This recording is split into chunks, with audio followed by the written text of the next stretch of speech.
Today I want to show you how to prepare your songs for mixing. If you are a producer, artist, musician working with an external mixer, this video is for you.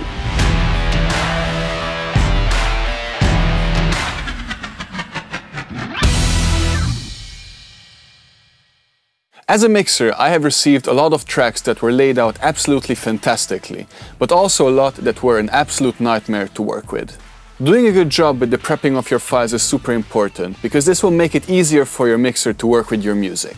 This is super important because you don't want to spoil that unbiased first impression your mixer gets, because it is the very thing that you're paying him for. So let's go through the 7 things I find most important when receiving files from a client. Number 1, do your edits. Make sure that your tracks are cleaned up and you have erased all the unwanted noises, breaths, squeaks, hum, and everything that is not an essential part of your audio. This means you really have to investigate every track individually and erase everything that doesn't belong there. And of course, do not forget to apply any fades and crossfades to your regions so you don't get any clicks and pops. Number 2, make sure you have corrected the pitch and the timing of your tracks. This is an essential part of production which should not be left to your mixer. Sure, most mixers will be happy to do some pitch and timing correction, but ideally your mixer should be able to assume that everything you have done in the production has been done with purpose. Changing the pitch and the timing of a track can have a huge impact of the feel, so it really should not be left to your mixer. Number 3, once your tracks are cleaned up, make sure they are properly labeled.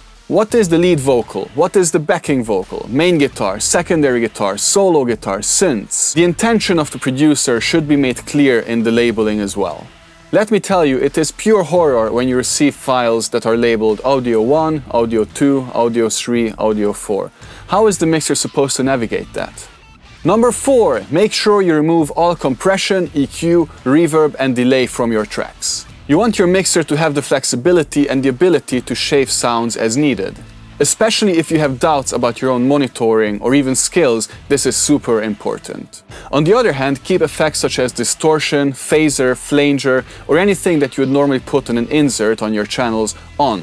And of course, if you have spent a lot of time on a special sound design element in your mix, then maybe just send a wet and a dry version to your mixer. After all, we do not want to change your production, we just want to enhance it and make sure it sounds best. Number 5, make sure you export all of the tracks from the same starting point. Ideally, even leave an extra bar before the song, so later on the mastering engineer has a handle to work with. Number 6, this is not a must, but definitely hugely appreciated.